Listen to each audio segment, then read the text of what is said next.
That's great. Wow. I have. And how's their house coming? Really Is it- are they just- Our renovations. Like, make me. Like everything. How many employees? When I started, I'm coming up on a 10-year. When I And then the started, other one was just this one, it's dog, and then the other one was dog. It's like, now someone's. Taking their time. I'm like, oh my God, like. But then we just. I'm sure. I'm sorry.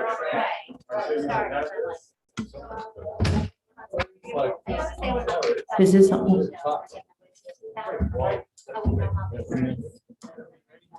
We're on YouTube now.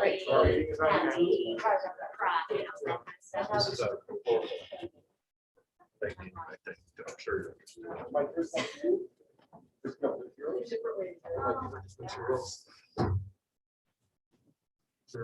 Yeah. Yep. Wow.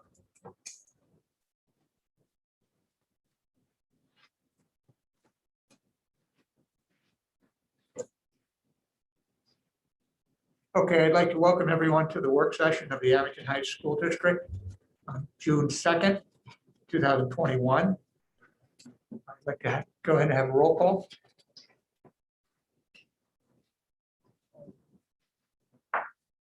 Mr. Acker, Here. Mr. Azar, Dr. Kevin, Here. Mr. Fleming, Here. Mr. Vidinski, Here.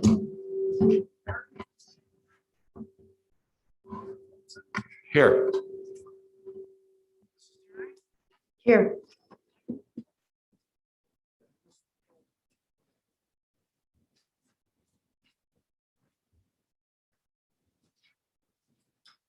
Okay, let's salute the flag.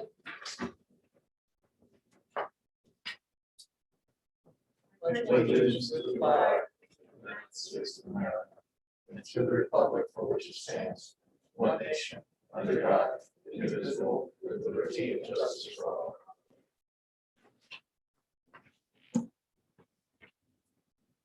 And you're up. Yes, thank you, Mr. Acker. There are a couple of topics I'd like to address tonight, but first and foremost,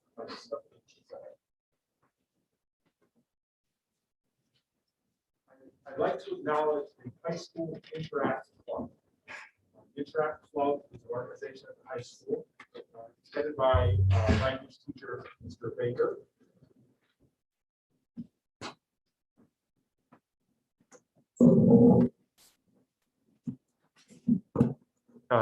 Headed by our language teacher, Mr. Baker, and their purpose is to do acts of kindness, and they do Christmas parties for refugees. They volunteer in the community. They do clothing drives. It really is a fantastic organization that represents the very best of our students at the high school. And one of the projects that they do is they give an Interact Award each year. And this year, the Interact Award, which they make at our high school, is going to our elementary schools. So the club at the high school is making an award to all of our students at the elementary schools for the work that our elementary students did on kindness chains. And you may have seen these as you're coming in downstairs. So I'll repair this when I get back, but I took a small chain.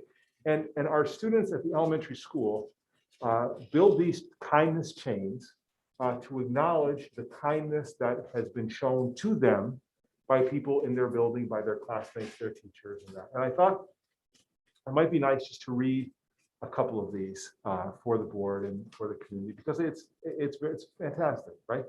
So I'll leave out the names, but I'll just say my friend. My friend compliments my work and how I express myself.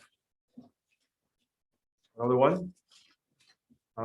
Thank you to my friend for being very kind to me. Another one. Thank you because my friend picked up my book and helped me put it in my cubby. And another one says, one of my friend helped me answer a question in class, right?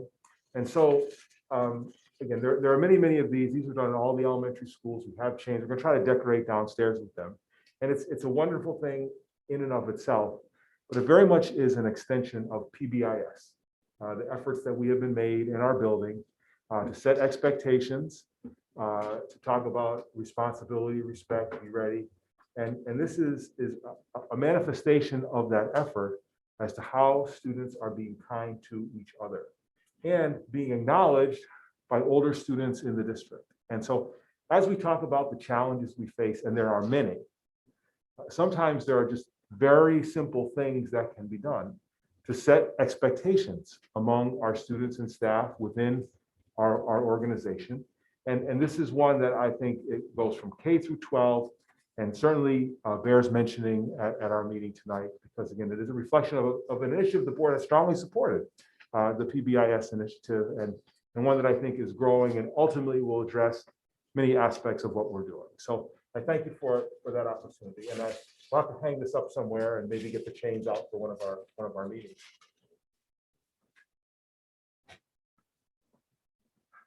So a few points. I want to just take a second, and this has been discussed in the past, the board has raised it, about face coverings and masks as we approach the end of the school year. And I had an opportunity to send out some information to the board regarding information that had been gathered and what we're receiving from the Department of Ed and other places. And so first, COVID numbers are down in the community, right? The trend is very positive.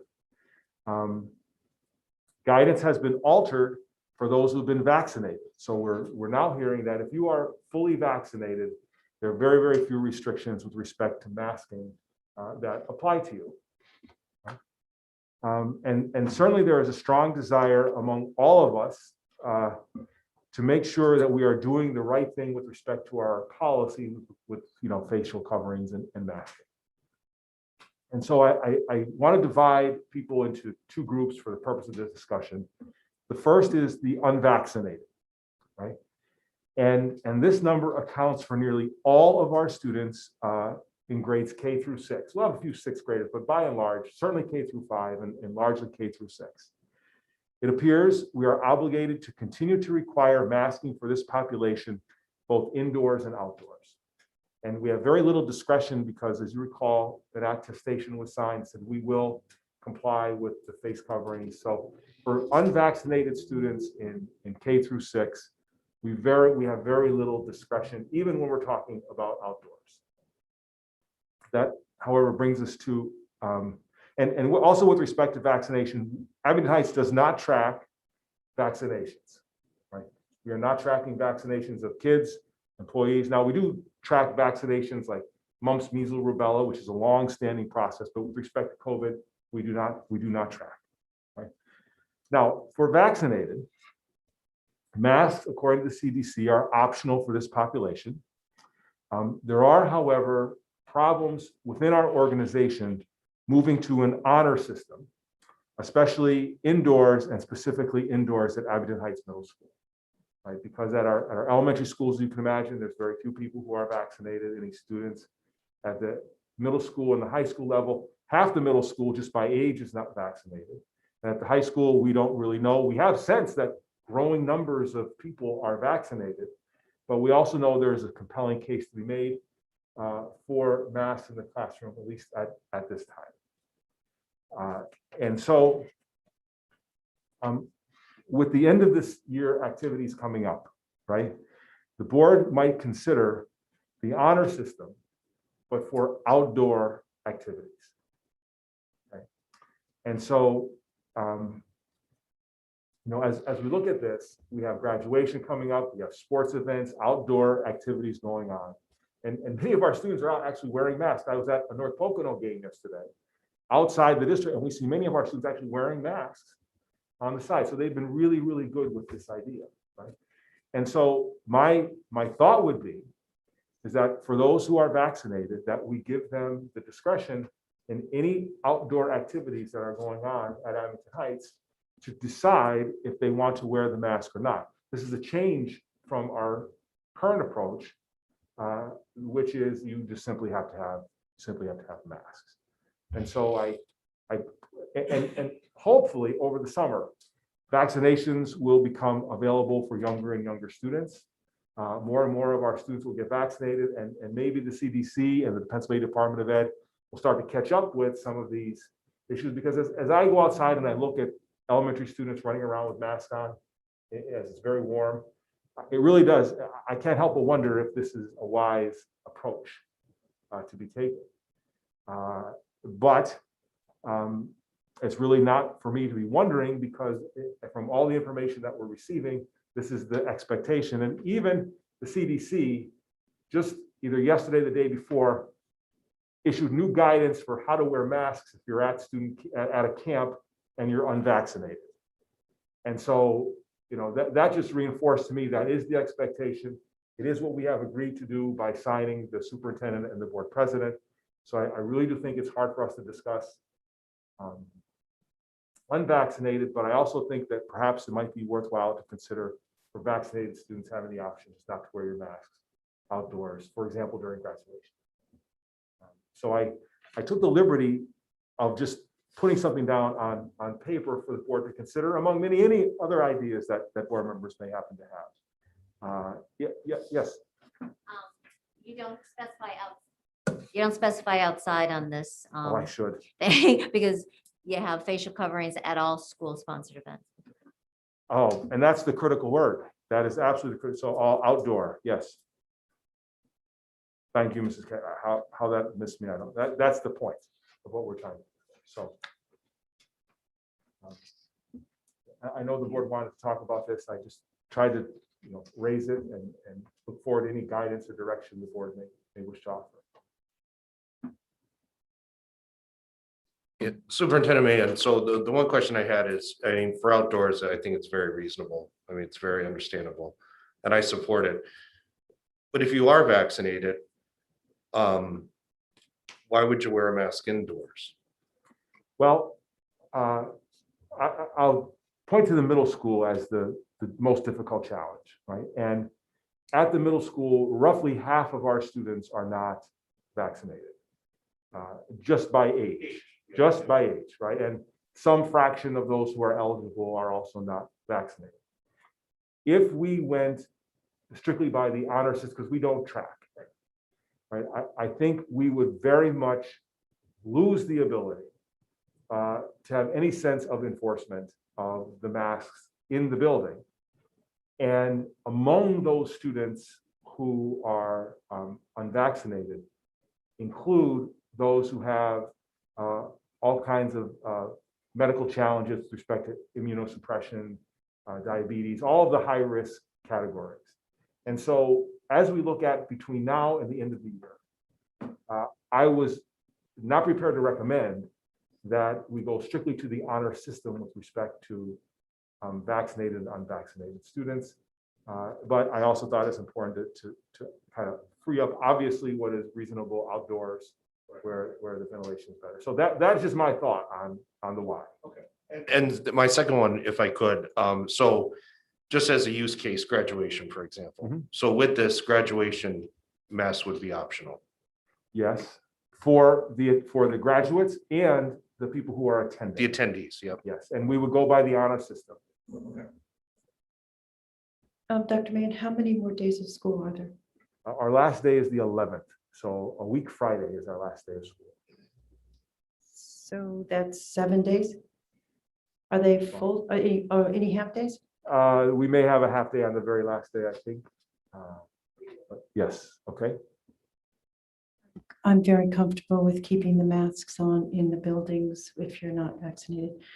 And so we're to assume now that at the elementary buildings, the recess time, we'll still see children with masks on? We will, and that bothers me as I walk around and observe, because they're so very, they're amazingly compliant. But it's a task, even when it's 50 degrees outside, much less when it's 80. But we really could not, under what we've signed to do and what our expectations are for PDE, keep school open and not have the unvaccinated students masked. And I tried to, read all the emails that come in, and that's what they're saying to us. And so, well, I think a reasonable person could say, why are we having masks outdoors? I don't think that's within the purview of the board to change. I'm comfortable with that. I just wanted you to clarify it. I support outside honor system for vaccinated individuals. My concern is always, well, not always, but in this instance, for the unvaccinated individuals. It is true that anyone vaccinated is at low risk, even if they acquire it, to develop any significant illness. But the unvaccinated, especially the high-risk population unvaccinated, are still at risk, and the vaccines are not 100%, effective. Yep. So my question, especially in regards to, the activities, number one being graduation, will the unvaccinated individuals have an opportunity to know what's happening and distance themselves or take precaution? I mean, if they want to personally take precautions, to sit in a row with other masked students to make sure that they're distanced. I am not envisioning what it's going to look like on graduation day. I'm thinking there's going to be a lot of students close together on the honor Well, system with no masks on. I agree, Dr. Kavanaugh, and I think that first, if this is the direction the board wants to go and we approve something like this tonight, it will be incumbent upon us to communicate very widely the expectations, as we want to, not only for our students, but also the people who are attending, so they know the circumstances. And as I've mentioned, we're going to use both sides of the bleachers this year. The class will be facing toward the end zone. So our hope is that anyone will have the opportunity to spread out to the extent they want to, although perhaps not have as good a view of the ceremony. But yes, I think it'd be very important for us to get this information out. And to the extent we've identified any high school students who may have medical issues or just very concerned about both being vaccinated and being in close proximity to others, we will be sure to make accommodations. This is a very good point, and one that I've noted. I just would not ever want to see the unvaccinated, especially the high-risk unvaccinated population, disadvantaged, by the decision. Agreed, and it's another issue for us to consider on playgrounds, particularly at elementary. Now, because everyone will be having the mask, but I think that has to be part of our calculus as we discuss this through the summer, which we'll undoubtedly will. I noticed we only have 7 days of school left.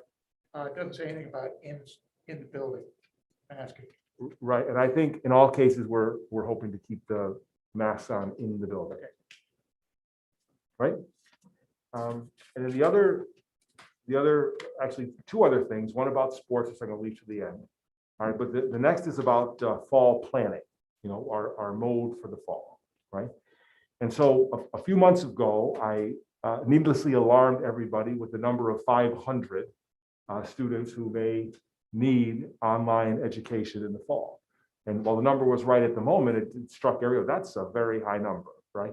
And so I want to give enormous credit to our administrators under the lead of Dr. Vitale for their efforts in surveying and reaching out to the community and trying to answer questions and help people understand where we are and what school is going to be like in the fall.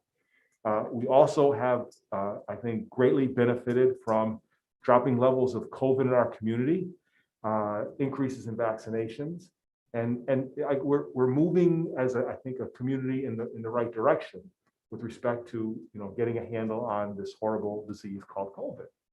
And so, based upon those efforts, right, we see at this point district-wide a handful or two handfuls full of students only who may be interested in a fully virtual option in the fall, a very, very small number. Like between 10 and 20, I think right now. Subject to change, but I think if you said 20, you'd be comfortable in the estimate, and it is probably lower than 20. And so as we reflect on this, right, we ask ourselves, do we want to actually offer a fully virtual option in the fall when we are so hopeful and so confident and so excited about bringing our students, all of our students back particularly in light of the fact that even though we have found a very good virtual option, it pales into what we do in person here. And it is not a good educational choice relative to the alternatives.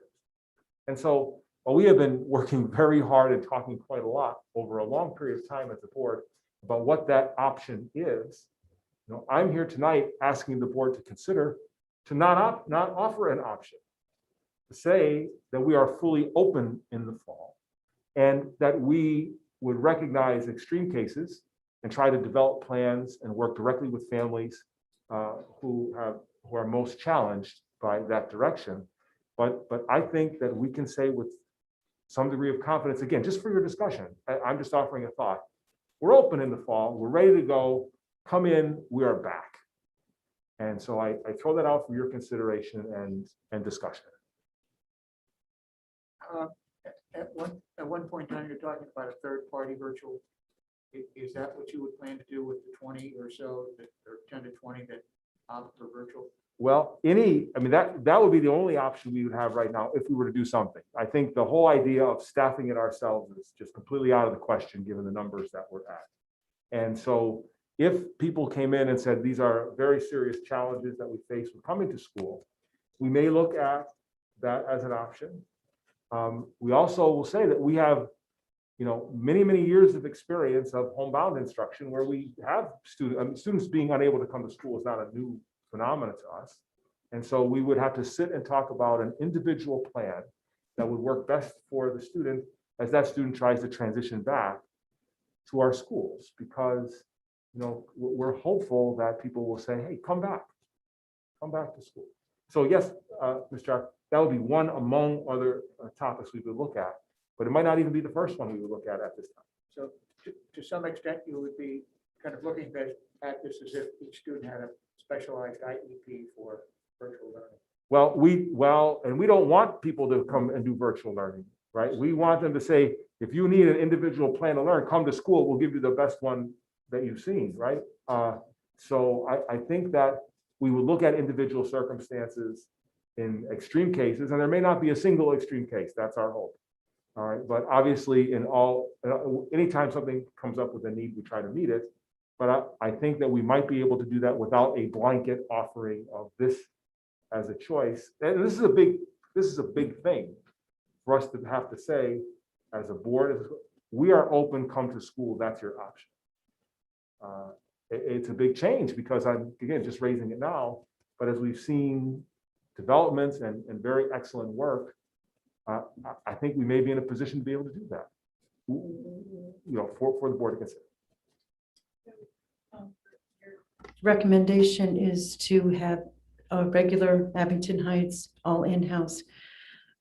Is there an opportunity for all of our teachers and faculty, if we have some form of an emergency where we have to be virtual, is that ability still there for our faculty to do that?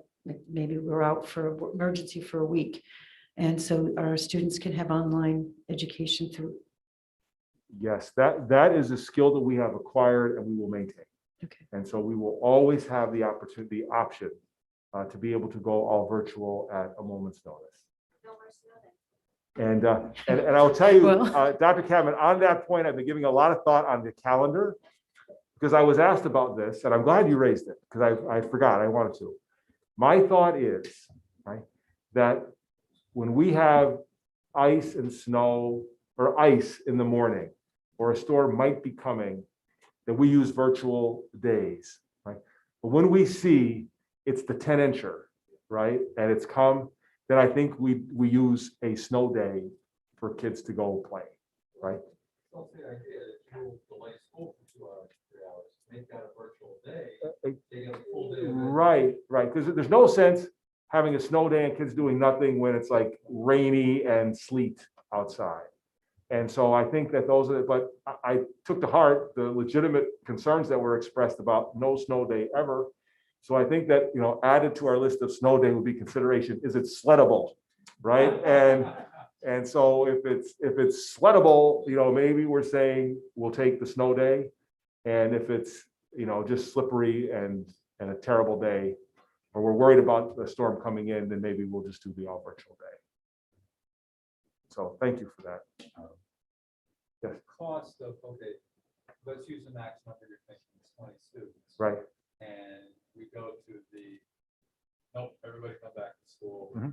There, you know, and I know it's gonna be a case by case basis, which is gonna be a challenge, but that's the right way to go. What if all 20 of those people want to decide? Now decided that, no, Right. we don't want to come back into the building, we're gonna do cyber school. That's gonna come to a cost of 20 students about $200,000 a year, right? Yes. Yeah.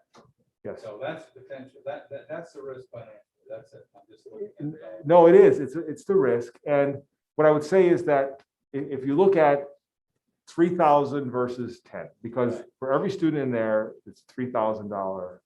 And we really are not approaching this from the financial, but it's something that we have thought about, right? So you're not losing the full tuition.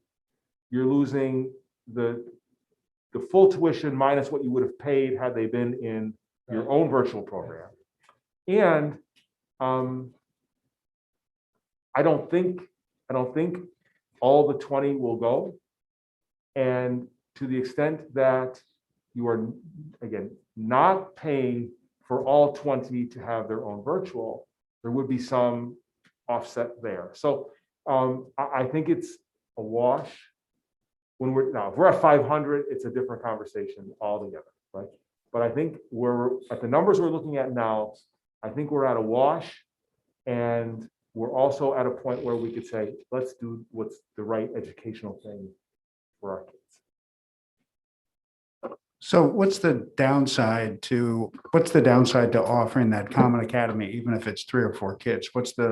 Is it that if you offer it, you think there's going to be more kids that decide to do it? Yeah, that because one of the discussions we had, if we offer it, I think there's some implication of endorsement, even though we wouldn't endorse it, right? If we say, here is one of the offerings from Abington Heights that you can choose, I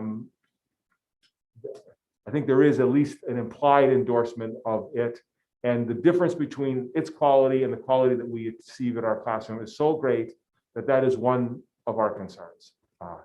And the second is exactly as you say, if it's there, people may use it and not really be aware of the differences that are going on. And the differences are so great that I think it is fair to say we are open, we're ready to go, and let's do this.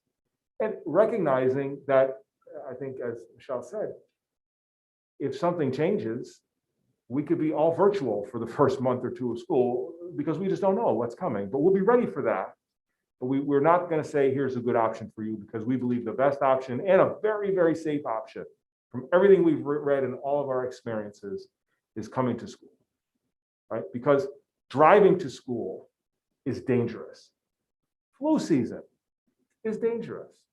Right?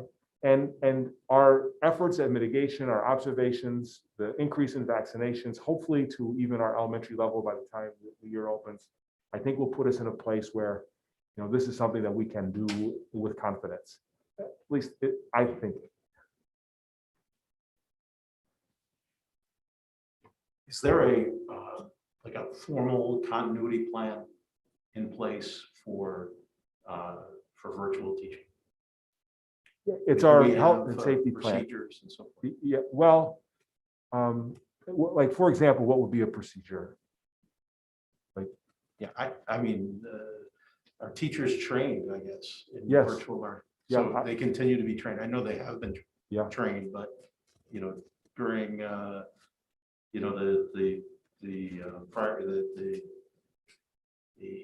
what do we call it, before school starts, for the teacher training, Right. in-house training, right? Is that included in that? Well, I could say, and I think we're still working on our pre-service agenda. I know that with respect to elementary, we'll likely be focused on our new language arts program, Wit and Wisdom, as far as its implementation. I can say that we have been working on training teachers long prior to the pandemic and Google Classrooms and virtual education. In the months prior to the start of school, our teachers were having brown bag luncheons, virtual, where on their own, they would hold something and people would come in and listen to each other. teachers in the classroom have been inspiring in the way that they've helped each other leading into the pandemic. And we are the beneficiaries of a full year's worth of actual implementation of virtual learning.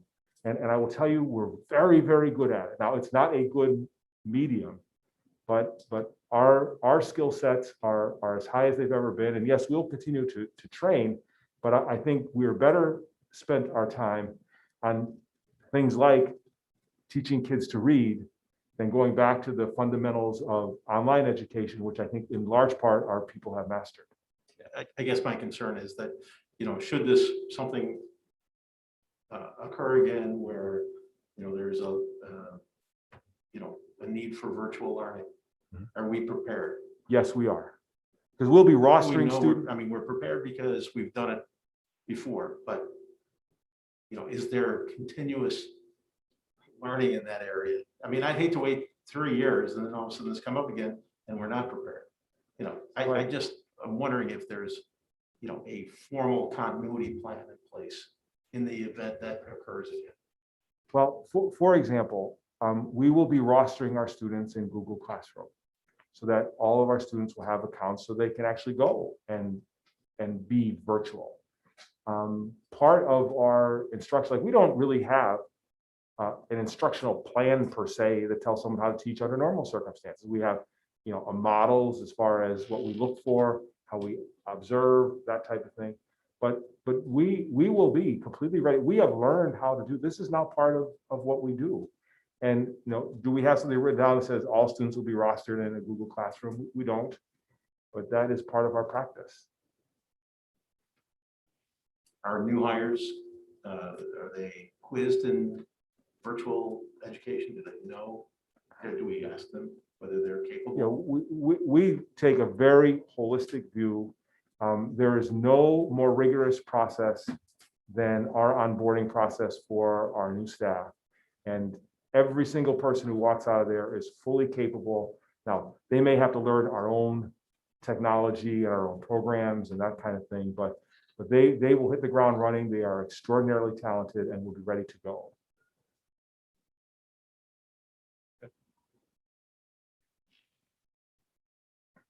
So, again, I don't know if there's really a motion that needs to be made, but I certainly would hope that if there's any discomfort or if there are alternative ideas that now will be sent, because I think we're prepared to kind of move on and say that we're ready to roll here in the fall. We want to be open, barring any, unforeseen or emergency circumstances.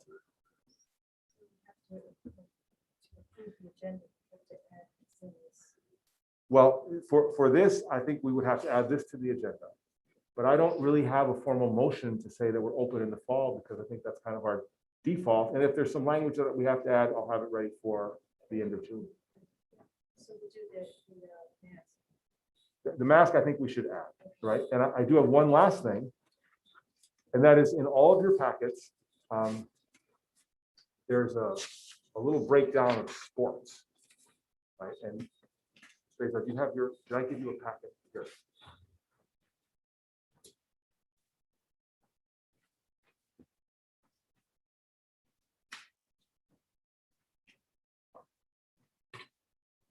And so there was some discussion, I think, about lacrosse and girls junior high soccer and a number of different options. And so with thanks to Mr. Mirabelli, Mr. Snyder, and Mr. Hanyon, we have put together a little summary of our sports programs, what we offer, and the whole issue of sports that are supported by the district and sports that are not supported by the district has come up for discussion. And those sports are also listed in this packet. Just by way of history, and some board members will be very much aware of this, periodically, the board is approached for the addition of a sport. Right, and this has happened over the years with junior high baseball, with winter track, indoor track, and a number of others. And in the, I think more than recent past, intermediate past, like not just recent past, it's been a while, I think. All right, that, yeah, yeah,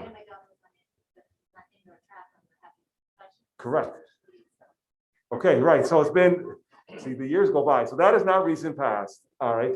But as people have come, the board has taken a position that, you know, they'll consider a well-organized new sport, but they won't really fund the new sport. That will be on the responsibility of those individuals who are coming. And, you know, the idea, and we've also looked at breakdowns of boys and girls, which I think is something that we should always look at before making a decision about what we do or do not offer, which we don't have to do tonight for sure, but depending upon the outcome of the conversation. And then the other thing that, as sure as I'm sitting here, I will tell you that to the extent that a sport is approved or added to the fully funded category, you can bet that the other sports will be asking for similar consideration. And I will tell you just this week, and I'm looking, I can't seem to find where I put it, but I got a card from a student, and you'll probably be getting them, who wants female wrestling, which is an emerging sport in across the country, asking the board to promote female wrestling. And so that's like a brief history of where we are. And again, this was driven by a board request. So I look forward to hearing the board's thoughts on how to proceed. I requested it, so I first need some clarification on girls varsity golf. I thought that we offered girls the opportunity to play golf with the boys team and try out with the boys team. And over the years, there were a few that tried out, there were a few that were on the team, and then it kind of dwindled. Is that what happened? And we didn't ever have enough girls to try out. So now we're at a pay to play. Well, I think girls that we have not had a formal girls golf team with a paid coach. And I think it's gone up and down, but I do think that girls are in pay to play territory now, yes. But they have the opportunity to try out with the boys team and have an Abington Heights golf team that's co-ed. And I think there are competitive issues with respect to skill sets of males and females that, well, in theory, that is the case, but in reality, I don't think that's I don't think that males and females have equal chance to being a top finisher on the golf team. I believe we've had our girls compete separately. Yeah. They've Yeah. competed separately in the fall. And were they pay to play or were they a part Pay of? to play, they are pay to play. Are the boys pay to play? No, they're not. So why were the girls pay to play? I thought we established that at that time it was a Title IX issue. And we had the girls part of the boys team. Well, I will have to go and check my notes on that. Michelle, My recollection is a bit different with respect to our approach with respect I'm to that. inquiring, I'm asking. Yeah. correct me if I'm wrong, but when the girls, there was a few girls that wanted to participate as a team, but they did not have enough participation to have a team. Because I think you needed like 6 or 7. Correct me if I'm wrong, but I think that was one of the issues. Now, that could have been only 1 year or 2 years, but I know that was an issue at the time also. Do you remember girls trying out for the full team? And I remember that 2 or 3 girls made the team. And like you said, the competition wasn't, so it didn't work.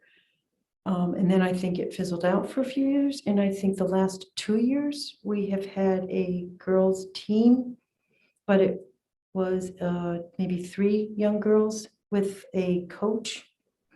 But it We've been was, volunteer though. it was all volunteer, right, because we had success and we had a girl Yeah, go we had to a higher a very level. good coach, a very willing Right. coach who was trying to, Right, but again. but it's they- pay to they- play, they but it were was not pay to play. It wasn't an Abington. The coach, he may have volunteered, I don't know, but Okay, it was not, okay, it was not similar to the boys. okay, all right, thanks.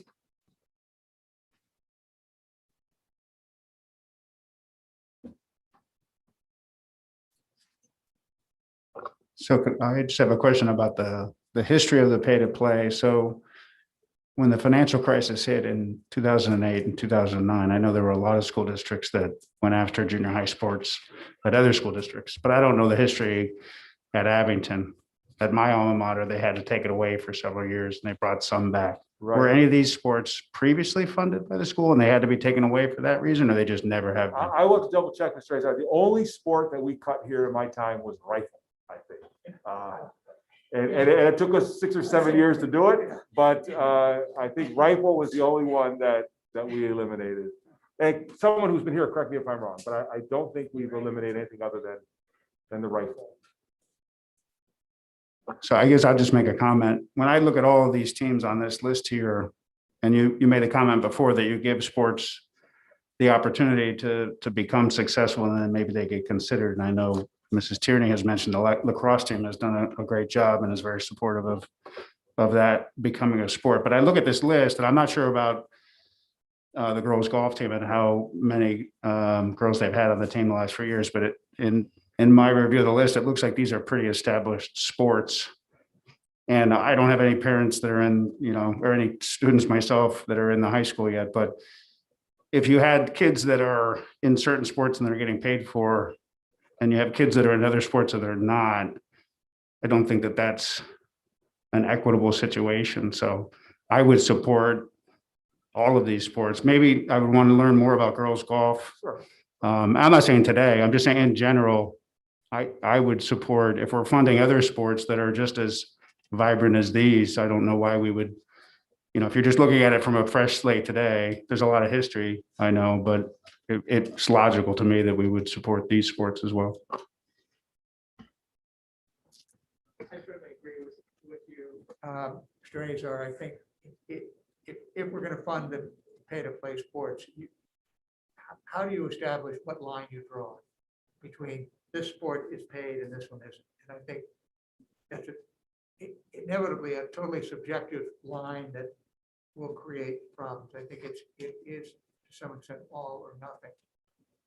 But then the question is, what do you do about new sports coming on and so on? And perhaps we set ground rules that say, okay, they have to establish, they have to get going, and then at some point in time, they can move from pay to play to fully funded. I also think it's important that we acknowledge the system. Varsity sports are the highest level for a high school student. I think the middle school is a feeder program to that junior varsity and varsity. So when a new sport comes to a district, I think it's important for the district to give it an opportunity, but make it self-sustaining, and with the opportunity for it to be reviewed. Our girls and boys varsity lacrosse has had 5 years of incredible success, self-sustaining.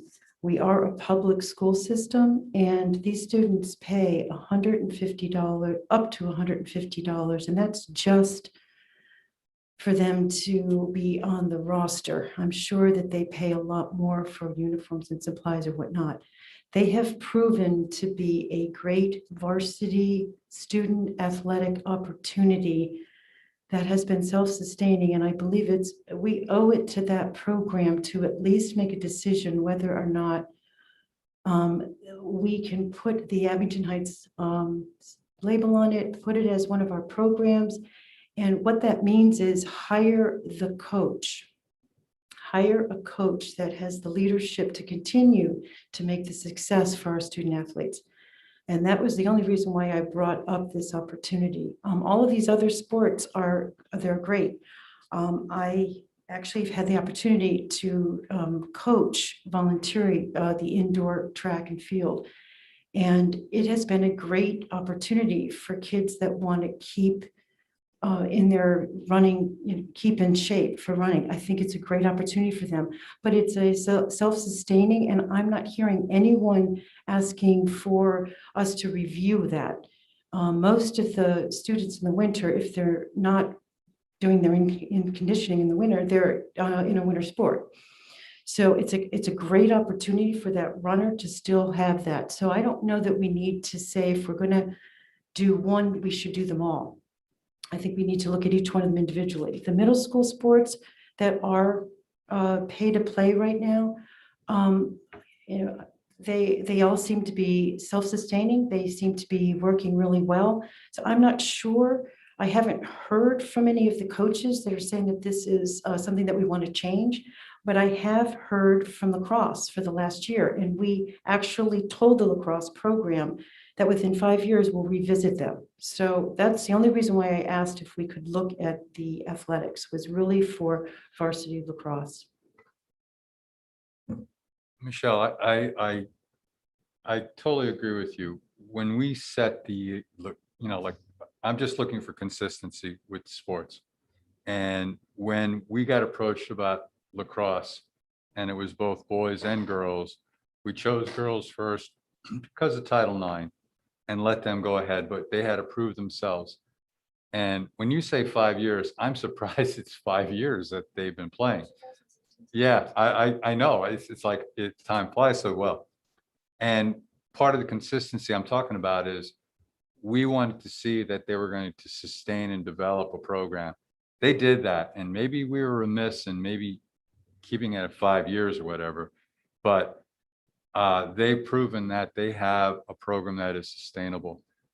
I believe with any new sport that wants to come on, I think we keep that same consistency of like, prove yourself, make sure that you have a sustainable program, and then we'll consider it. So I'm just looking for equity, you know, because it would be unfair to say, okay, all these are approved, but yet here's lacrosse that we kind of gave them guidelines and they've achieved them.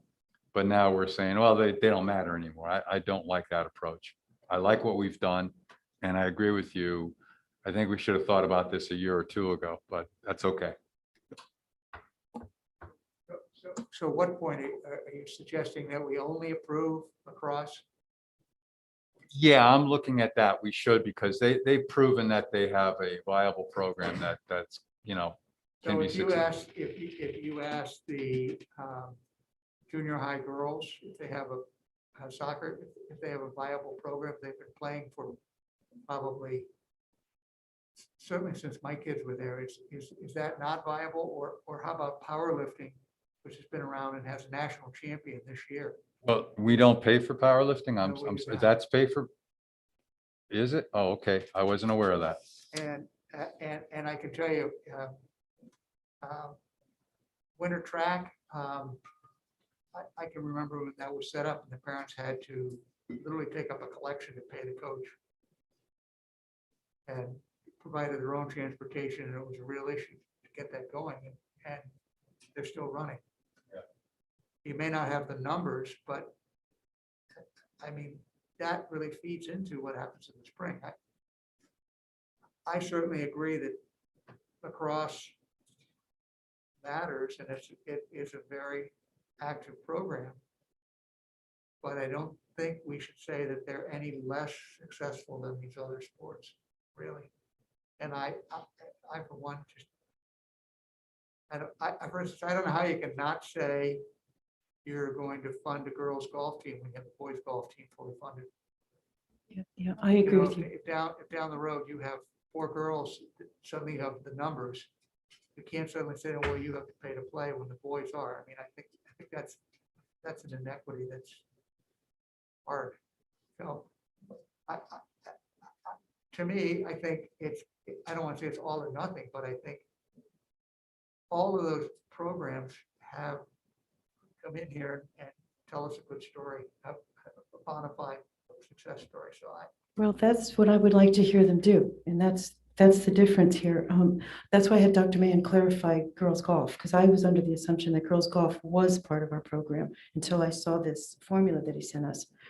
I'm not suggesting that we don't look at these other programs. I'm suggesting that we do lacrosse now, because lacrosse has approached us, and I've talked to the coaching, I've talked to the parents, I've talked to I've even talked to the people that are doing the lines on the fields to see the accessibility for lacrosse. And I'm an advocate for self-sustaining and showing and proving that you can do this. And we're a public school system, and these kids are paying a lot of money, and they've been doing it for 5 years, and they're really successful. That's where I am with lacrosse. All these other programs, they're very successful. And I think all we should do is reach out to the individual coaches, get a sense of what's working, what's not working. And we can bring that back up to these meetings and you take one of these individually. I don't think it should be all or none. I think the problem is you have a school budget. You set the budget, you try and live within the budget.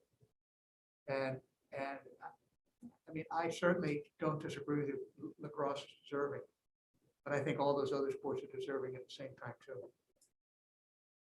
I just want to comment too. I absolutely agree that each one of these sports are equally deserving.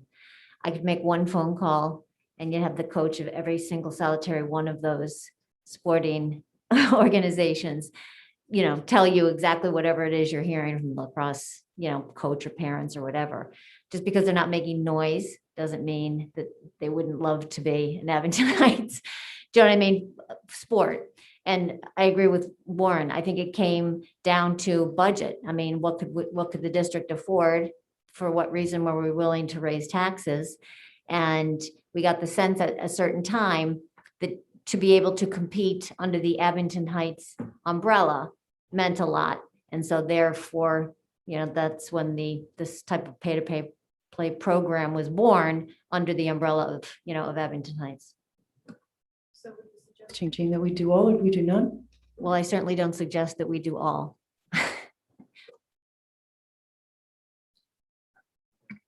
This is Phil. So the one thing, because I remember I did the motion for girls lacrosse because there were potential issues around Title IX, which there weren't, obviously, because we did it. But maybe this is an opportunity to look at making it less subjective and making it objective around some criteria. I mean, that seems equitable, right? So for example, is it sustainable? Is there a feeder system of athletes, no matter what level it is? But Michelle brings up a good point about level. I mean, if we're competing, shouldn't varsity sports have a priority over 8th grade? Nothing against 8th grade. But I mean, it's a good point. So level of competition, sustainability, budget. We just started talking about it now. I'm looking at the budget in the pamphlet, and I see some getting. First of all, it's a great presentation, right? But I think there are some hidden costs that aren't captured here. You are totally correct. Please look at those numbers as the lowest. You're right. For discussion, for the beginning of the discussion. Yep. I could not agree with you more. I didn't mean to interrupt, but you're exactly on point with those estimates. Because, in just our conversations, I'll give you an example. So like budget, some of it includes gear, some of it's equipment, some of it's, other things. It's not, we just have to clean it up a little bit, but a good point. Level, budget, sustainability. And when I say sustainability, not just a feeder system, but support for the sport, which we've seen. Like I think girls lacrosse is a good example. So maybe even create criteria and use girls lacrosse or boys lacrosse as an example, like a use case. Would that fit the criteria to make it a varsity or a non-pay to play sport? I mean, we did pay to play for a good reason. They weren't going to have it if they didn't, right? I mean, that was the option back in 2015, I think it was, or 2016. I think we did the right thing by making it. But there's not real strict, and I shouldn't say strict, there's not discrete criteria to move it from pay to play to sustain or a sponsored sport, regardless of what it is. So if we're really talking about equity, and I'm not talking about this detailed matrix and weighted, just basic yes no to get it to the bar where it becomes subjective. Because at the end of the day, we can vote on it right now, right? It is subjective. But at least apply some objectivity because it's fair to the coaches, the students, the players and the parents. Would you consider longevity an objective, factor? Because I mean, I originally had that written down because of winter track. I mean, it's been in existence a long time, long before lacrosse was even a concept. 2007. And that's still pay to play. Yes. Because I'm not quite sure, powerlifting is anywhere in this presentation. I think that might be like a hybrid. I think we do pay something of the salaries of the coach. They may have to chip in for their travel. But it's Doesn't he different. get, doesn't he have an EDR for the weight room? That's correct. So he's helping other teams. That is correct. That is correct. So it's, So it is not related fully activity supported. Anyway. Correct, yes. The indoor winter track is not traveling like it used to years ago. It's over at Clark Summit University. And it is, most of the athletes drive there, or they possibly run there. It may be that they can't afford to go to any further away competitions. Just saying. I said it could be that they can't afford to go any further than someplace local because they're not funded by the Abington Heights school system. I just have one, not to murk up the waters even more, but there is one sport on here that's not a pay-to-play issue. It's a co-ed issue. So junior high soccer is co-ed. It's not pay-to-play. So the girls don't have an option of having their own team currently. And I think that, I know that Mrs. Tierney's heard, and everybody, has been talking about lacrosse for years.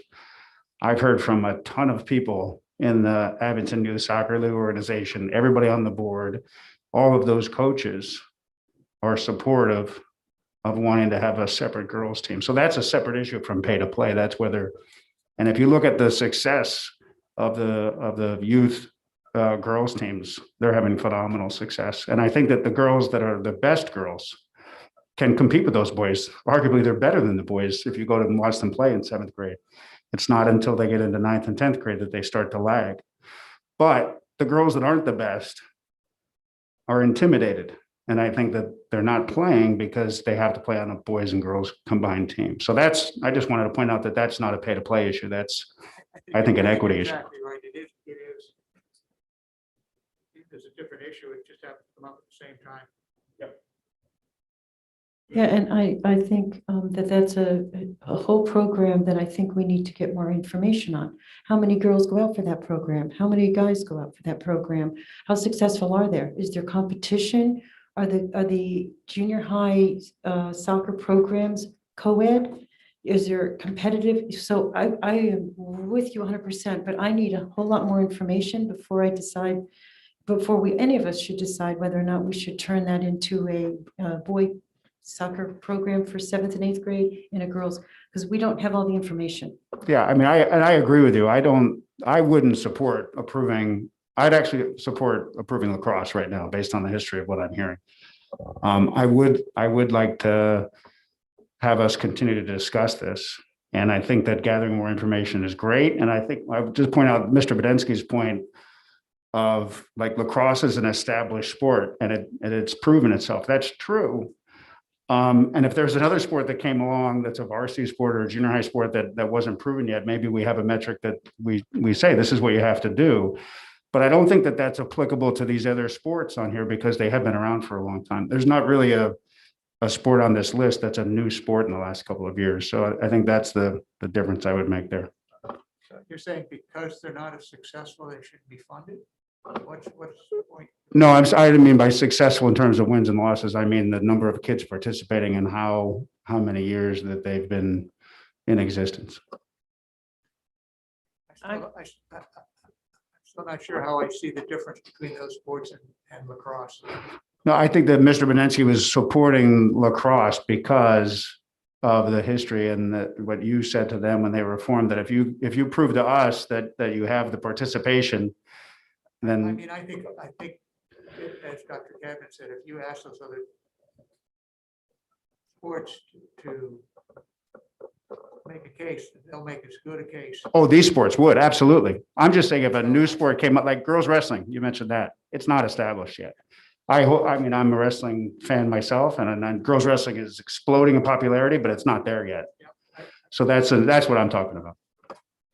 I just wanted to say, I liked Mr. Robeson's suggestion about some objective criteria.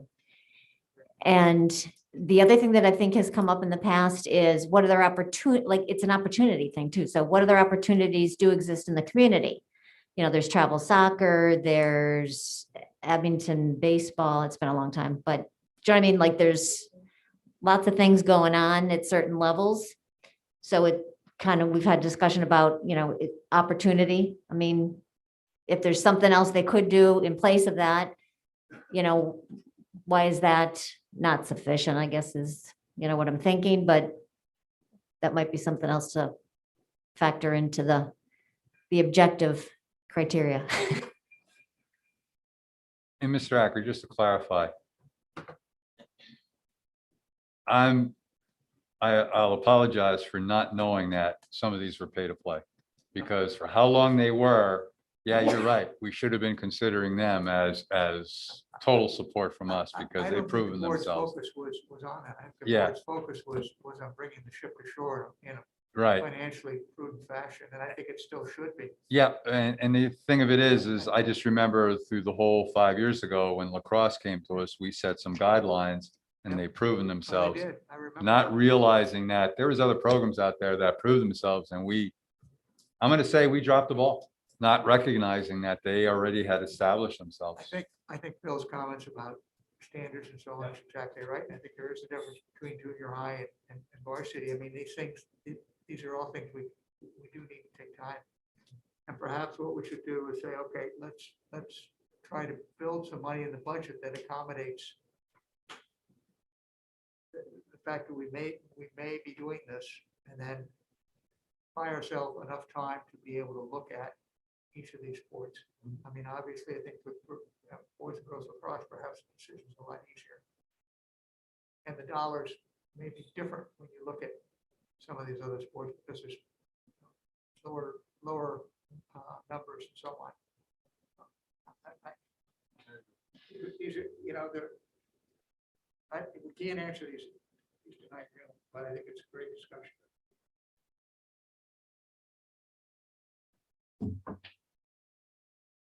So as we head to the meeting at the end of June, what is it that the board would like to see?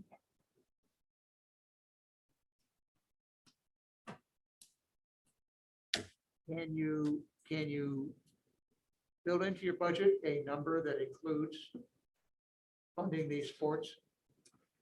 And then if we get to the June meeting, we can, at the end of June, hopefully have more information on some of these sports.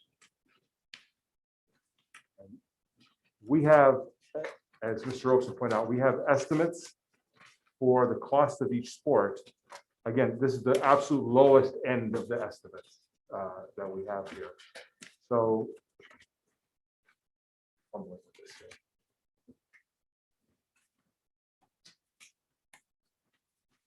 To cover. There we go.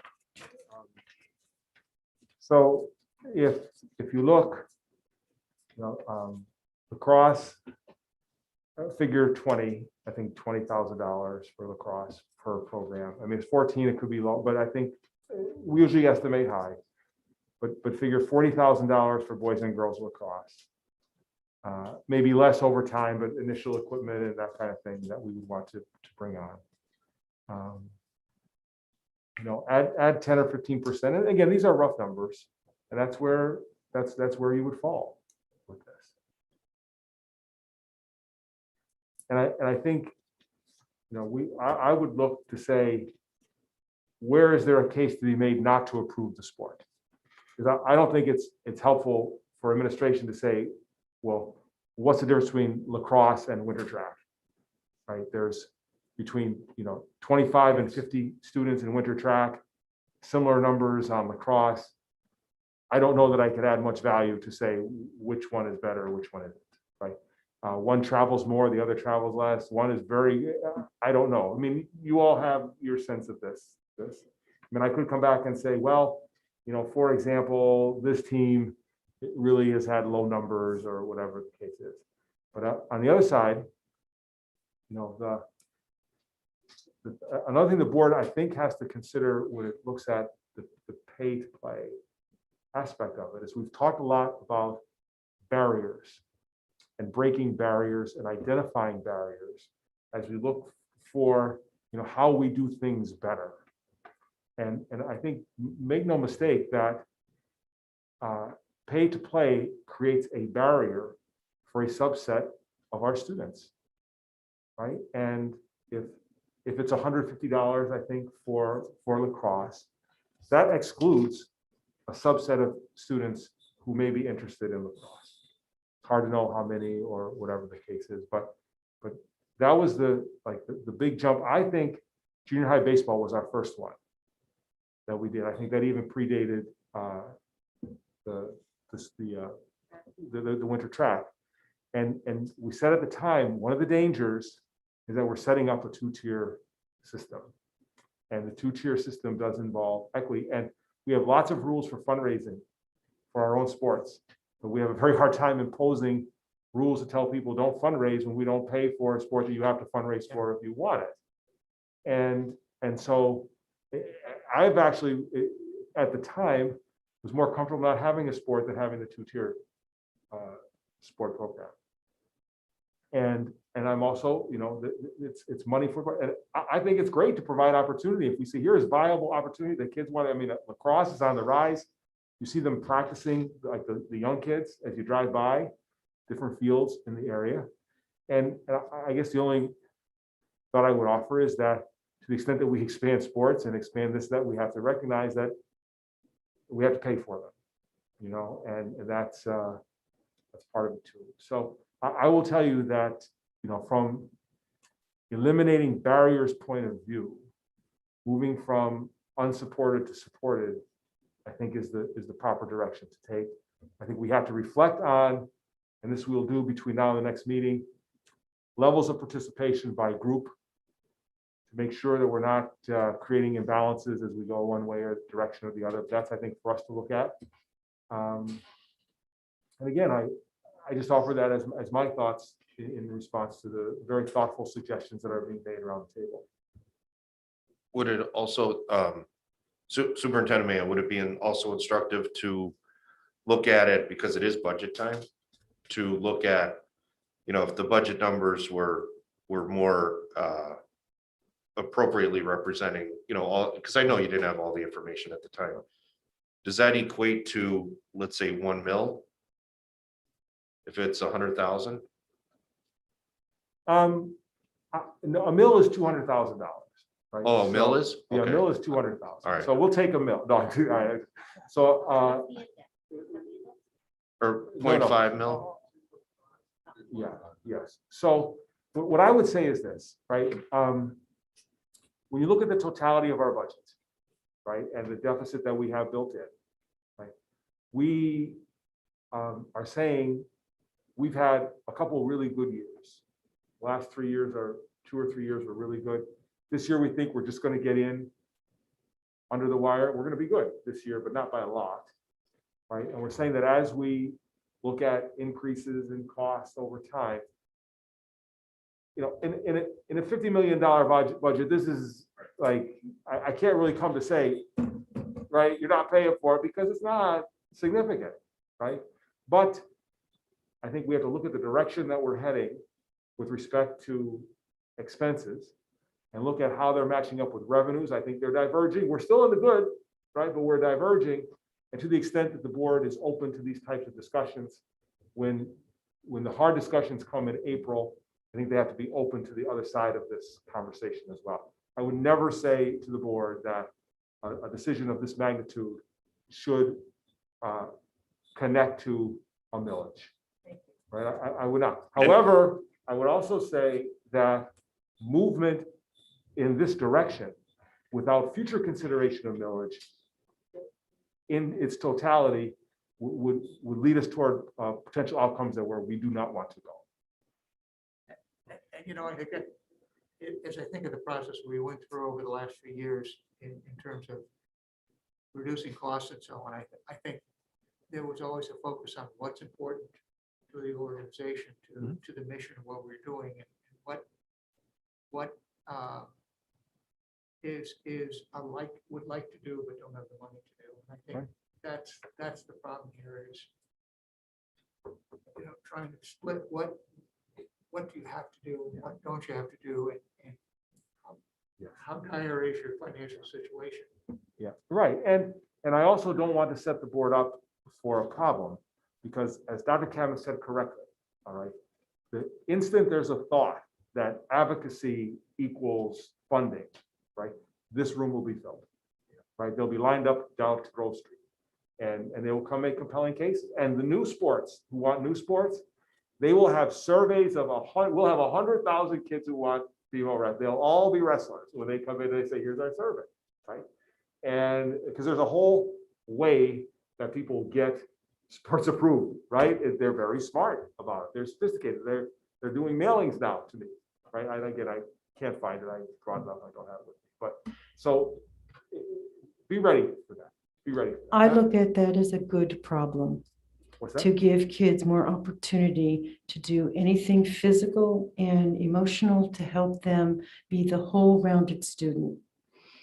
And I think if we have a plan in place to allow a program to enter us with a sustainability and have a platform for it to come in, we'll give an opportunity. It starts off pay to play, and then we will gradually work it in if we believe it's of its success.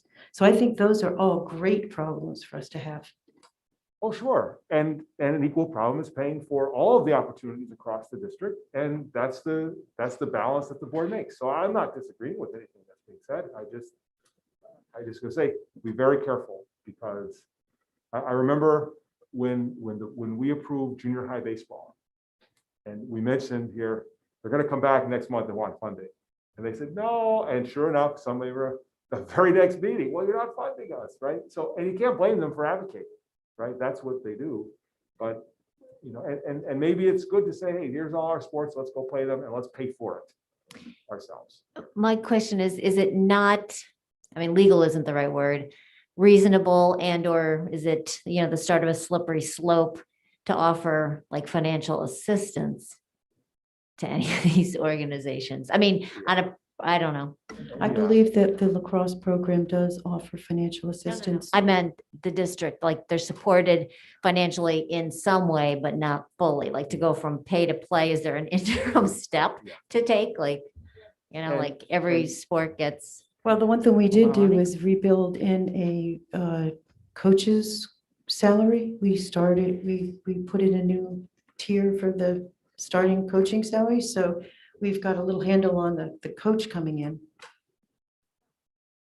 Right, and so, well, and see that goes into, no, I get it, right? Because like, could you do here, whatever, and partially, and like our athletic program is like this big monstrous thing, right? And to get people on buses and to games, and I mean, you see, this is a big thing, that it's a big operation, lots of kids, and so we do not have the capacity to be as fine as, well, here's an application to fill out for, to underwrite the pay to play number. No, some places say everybody pays to play, right?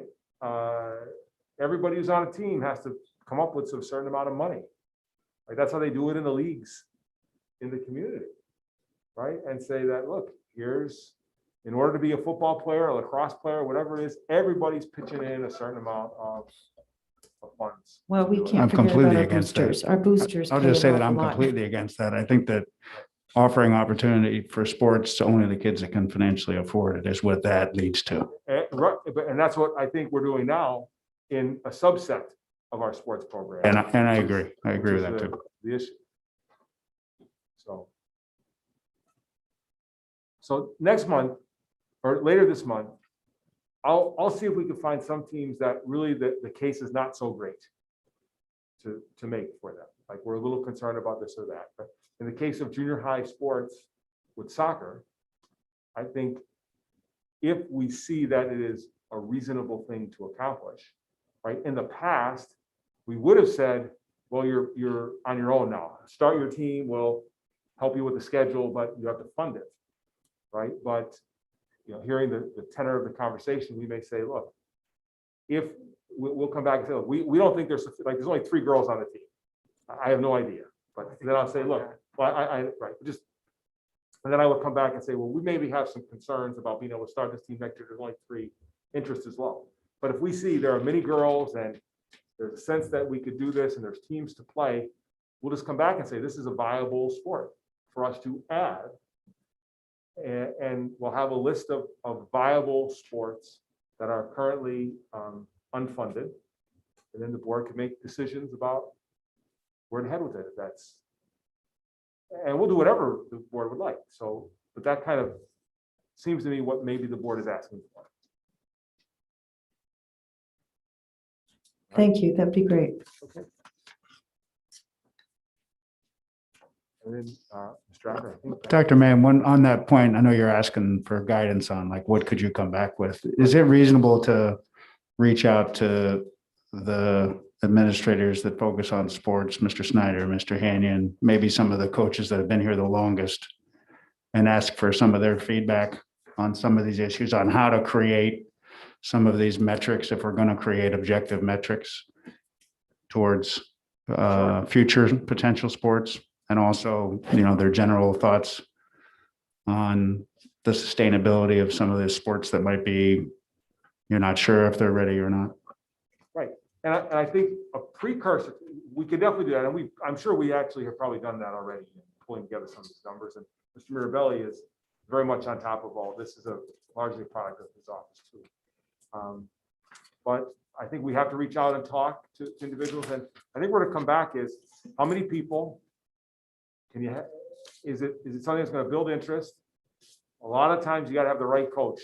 And if you have a great coach and a sport that no one likes, you'll end up having a lot of kids in there, right? Because and if you have the most popular sport and the wrong person doing it, it will just teeter right off, right? Every sport we have here is subject to that. And the other thing I would say is, it's hard to eliminate a sport, but we're not above it, right? And if we see sports that are floundering, but in Abington Heights, kids love sports, right? That we are full of people who are participating. And so we'll see if we get that input. But in the end, it's going to be, you have interest? Is there competition? Is there a league that we can get in without traveling to the Lehigh Valley or whatever? And on those large, broad categories, many times it's going to be yes, right? That it's a sustainable sport for us. When you bring up about traveling, maybe we should set a limit on travel, because, to Mickey's point on track and field, I mean, we're going to Lewisburg and stuff. Well, right. And So I that's- meant, like, I don't really support that necessarily, that No, we take them I to, agree. another state so that they can compete. That's why when I talk about coming back with the viability, travel is and league and easy, ready to get in competition is part of that discussion. And so, yes, very definitely, that's a consideration. And then you said about sports in existence and their sustainability. I'm tactfully trying to suggest that perhaps there may be a sport that is not so viable anymore. And we've Is looked. there? Are there? I just meant I'll tell if someone's you- looking and they say everything is viable, I take their word Well, for it. and it's cyclical too, right? I will tell you, wrestling is on the ascendancy. They're doing great. That wasn't really always the case, right? As far as their numbers are concerned. And I will honestly say, a few years back, I was glancing at how that looked, right? And I glance now and it's like really great. But yeah, some sports ebb and flow. Once you create a sport, it's harder to get rid of it, obviously, because there's always the next thing and we'll do better. But yes, we very much look at every program and say, if it's not flourishing, then how do we make it flourish? And if we've really tried for a while and it's still not, then there are other ways to go.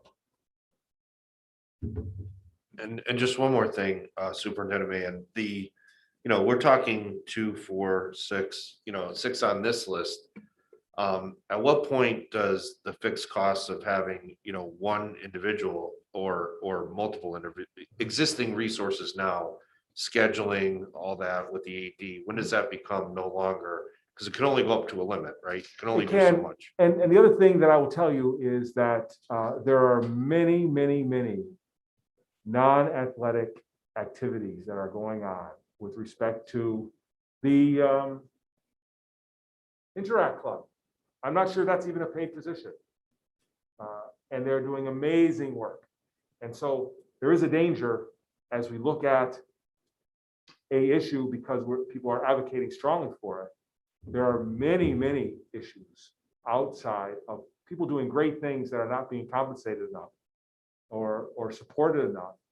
And so sometimes, to the extent that we're channeling money at sports, I think we have to very much be open to do a similar level of support or analysis for all of the non-athletic activities that are going on that are doing truly amazing things like our sports teams.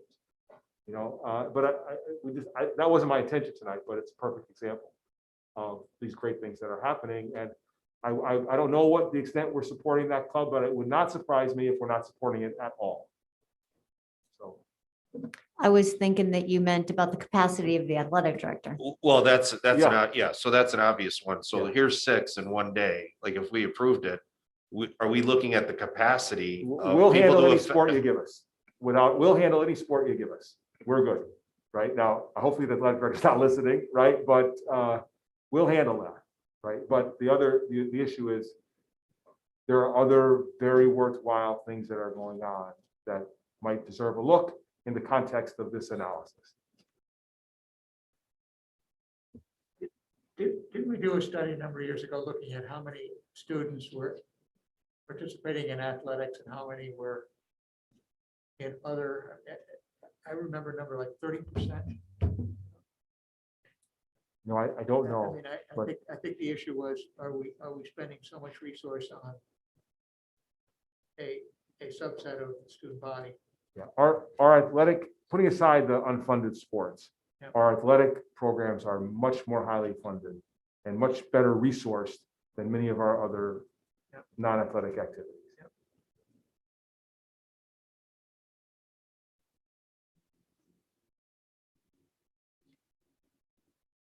Okay, so our next order of business then will be requesting the board to approve the agenda, and I'm assuming we're going to add the blue sheet, as That with item C. noting outside on this. I forgot the word outside. Yes, I have, So I outside, yes. have it right Yes, there, yes. outside. So that would be item C on the agenda. So We have a moved, so motion? moved. On the motion? Roll call? Mr. Azar, Yes. Dr. Cadman, Yes, Mr. Fleming, Yes. Mr. Medensky, Yes. Mrs. Pusateri, Yes. Mr. Robson, Yes. Mrs. Tierney, Yes, Mr. Acker, Yes. 8 yes. So the next item would be public comment. Is there anyone looking at their? And we have no one raising their hand. And we have a member of the media. Welcome tonight. It's been a long time. Kathleen, it's good to see you. So at this point, Mr. Acker, there appears to be no public comment. Okay. Then let's move to our action and discussion items. Dr. Mann, would you Yes. like to do the honors? Yes, thank you, Mr. Acker. Under resignations, request the board to approve those individuals listed in numbers 1, 2, and 3. So moved. second, On the motion? Roll call? Dr. Cadman, yes, Mr. Fleming, Yes. Mr. Medensky, Yes. Mrs. Pusateri, Yes. Mr. Robson, Yes. Mrs. Tierney, yes, Mr. Azar, Yes. Mr. Acker, Yes. 8 yes.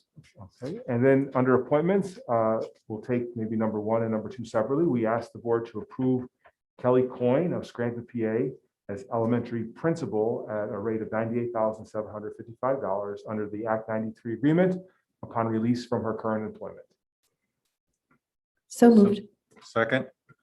On the motion? So Dr. Mann, so essentially it's for the fall. This would be, yes, effective July 1st, no earlier than July 1st. Roll call? Mr. Fleming, Yes. Mr. Medensky, Yes. Mrs. Pusateri, Yes. Mr. Robson, Yes. Mrs. Tierney, Yes, Mr. Acker, Yes. Mr. Azar, Yes.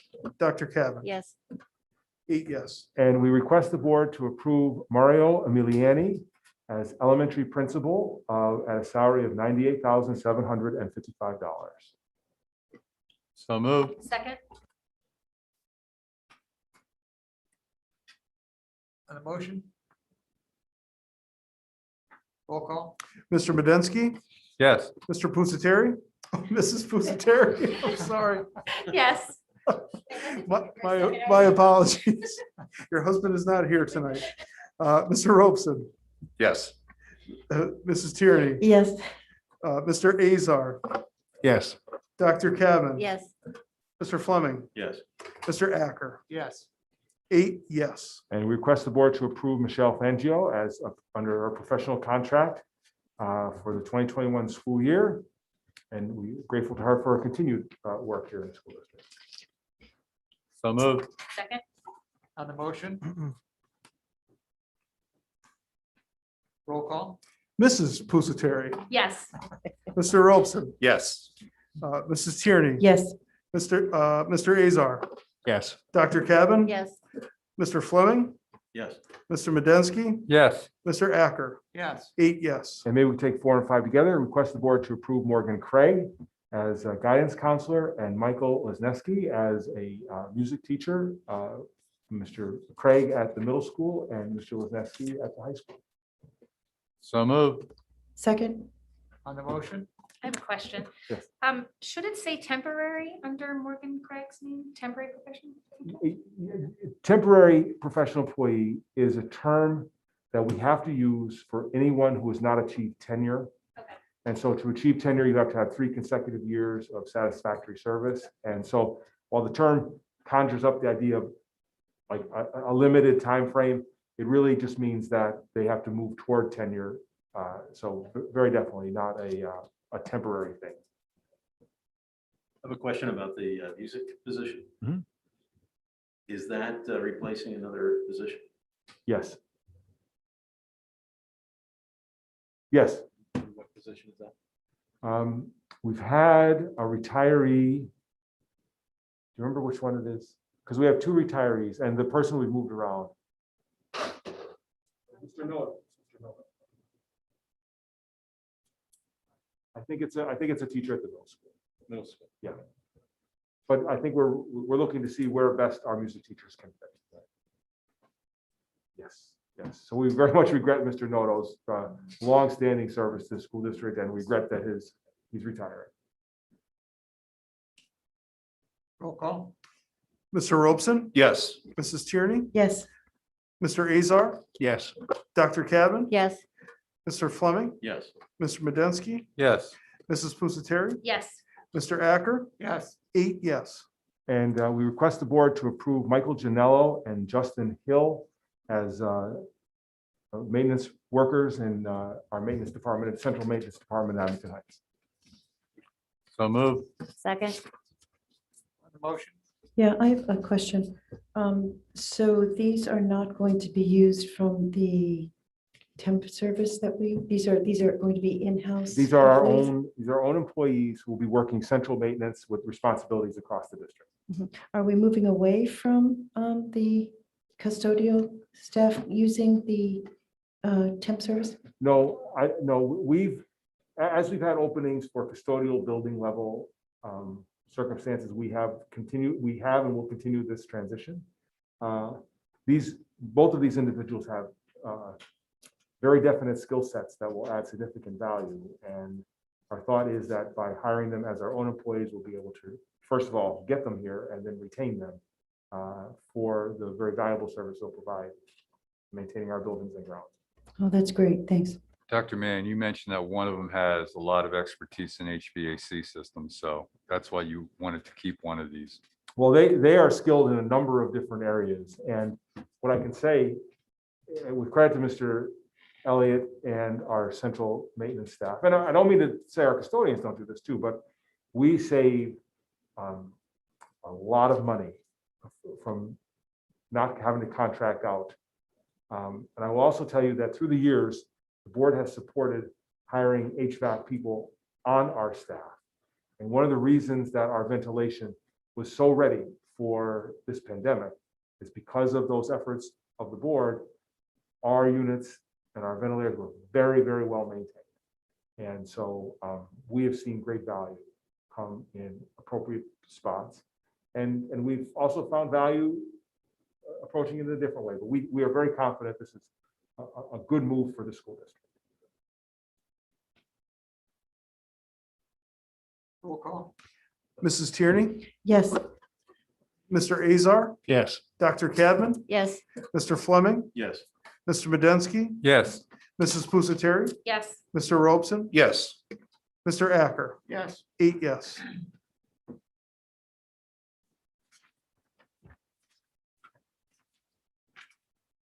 And then finally, we would ask the board to approve the bids for art supplies, general supplies, janitorial maintenance supplies, and refuse collection as contained in item number 1.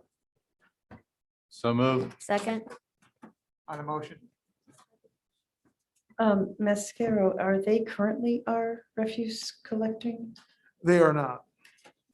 It seemed to be, over the last couple of contracts, sort of playing ping pong back and forth between vendors, so we're switching, it would be switching as of July 1.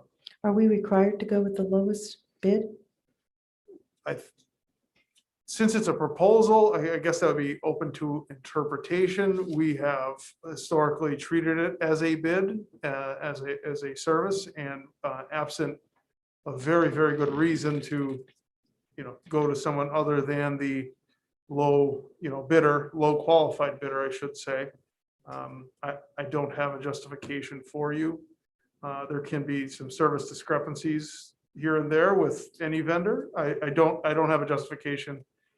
We've been happy with the service we've been receiving the last few years. Low qualified bidder is what we're recommending. Okay, all right, thank you.